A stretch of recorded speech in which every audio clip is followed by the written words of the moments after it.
Curvem-se diante dele os habitantes do deserto, e os seus inimigos lambam o pó. Salmo 72, verso 9. Essa expressão de hoje, lamber o pó, é um eufemismo poético aqui na Bíblia, nos Salmos, para descrever a morte. Só que dificilmente você vai ver alguém falando de pessoas que estão lambendo o pó. Pelo menos não nesse sentido aqui que a Bíblia está dizendo. A gente pode até dizer que um plano ou um projeto virou poeira, virou pó diante de nós. E talvez até tenha uma expressão aí mais coloquial que a gente costuma dizer, quando alguém muito cansado diz assim, hoje eu tô só o pó. Só que descrever a morte de uma pessoa como lamber o pó parece mais uma fala mal escrita de algum filme ruim de faroeste. E a formulação exata da expressão lamber o pó acaba não aparecendo em lugar nenhum da Bíblia. No entanto, a sua origem é completamente bíblica. E isso porque a frase depende de toda uma teologia bíblica do pó e da ingestão de algo. Deixa eu enumerar aqui alguns pontos bíblicos para você, para a gente poder chegar nessa explicação.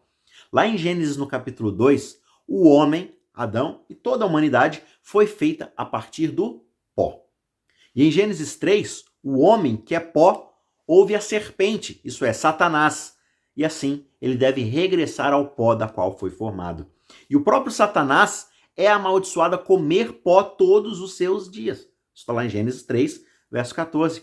Assim, Satanás fica configurado na Bíblia como devorador de homens, de acordo com 1 de Pedro, capítulo 5, verso 8. Ou seja, Satanás é aquele que come o pó, que come aquilo da qual o homem foi formado. Ele vai ser o devorador da humanidade, aquele que quer destruí-los. Cristo então vai se juntar ao homem para esmagar aquele que é o devorador de homens. Isso é prometido lá em Gênesis 3, no verso 15. E como é que Cristo vai fazer isso? Por incrível que pareça, Jesus vai fazer isso se servindo a si mesmo de comida para o homem. Olha o que diz João aqui, capítulo 6, verso 51. Jesus declara, eu sou o pão vivo que desceu do céu. Se alguém comer desse pão, ou seja, se alguém comer de mim, viverá eternamente. E o pão que eu darei pela vida do mundo é a minha própria carne. Só assim se oferecendo como alimento para a humanidade, para aqueles que são pó, é que Jesus então engolirá, ou seja, ele vai ingerir os seus inimigos. Olha o que Paulo fala lá em 1 Coríntios 15, 54. Engolida, tragada foi a morte pela vitória da vida. Ou seja, por causa de Cristo na cruz, a morte foi ingerida, foi engolida, foi comida.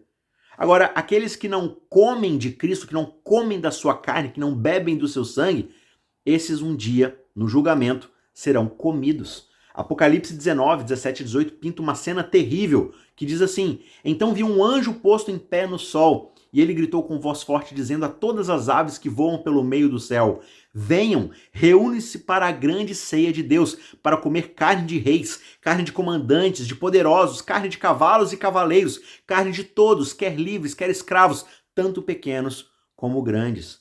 Esse é o grande julgamento para o homem que veio do pó.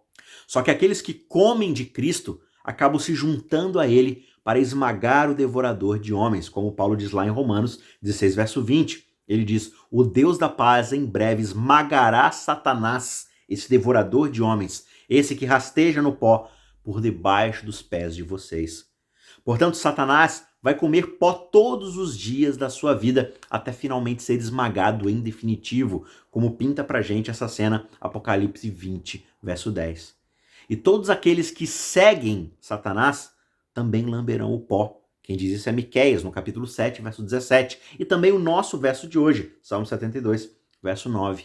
Assim, por causa da vitória de Cristo, nós podemos dizer a Satanás, coma pó mesmo, devorador de homens. Há um homem que você não pode devorar.